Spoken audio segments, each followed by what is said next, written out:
రోసే గారు చనిపోయిన తర్వాత వాస్తవంగా వైశ్యులు ఎదుర్కొంటున్న సమస్యలు ప్రభుత్వం దృష్టికి తీసుకొచ్చే పెద్దయినా లేకుండా పోయారు. ఇన్ఫాక్ట్ ఈ మీటింగ్ వచ్చే ముందర మీడియా మిత్రులతో మాట్లాడుతా ఉన్నా. ప్రతి సంవత్సరం రోసే గారికి పుట్టినరోజు నాడు మటుకు ఫోన్ చేశాడు. గురువు గారు ఎలా ఉన్నారు, గవర్నర్ గా ఉన్నారు, గవర్నర్ గా దిగి ఆయన టర్మ్ అయిపోయిన తర్వాత కూడా మాట్లాడారు. ఎలా ఉన్నావు అనేవారు. సార్ మీరు లేని లోటు కంపడుతుంది శాసనసభలో, నవ్వుతా అనేవారు. ఎందుకు అనేవారు. అందరూ వీధి రౌడీలు వచ్చారు సార్, ఇప్పుడు అంతా టేబుల్ ఎక్కుతారు, కుర్చీలు ఎక్కుతున్నారు.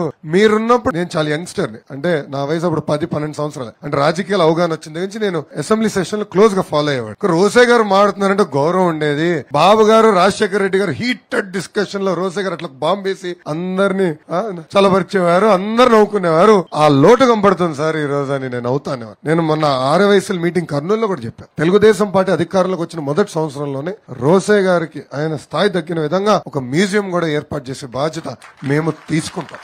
ఎందుకంటే ఆయన చాలా సేవ చేశారు, రాష్ట్రానికి, సమాజానికి చాలా సేవ చేసిన వ్యక్తి. ఆయన చాలా గొప్ప వ్యక్తి. ఇప్పుడు ఆ గ్యాప్ అనేది వాస్తవంగా రాజకీయాల్లో కంపడుతుంది.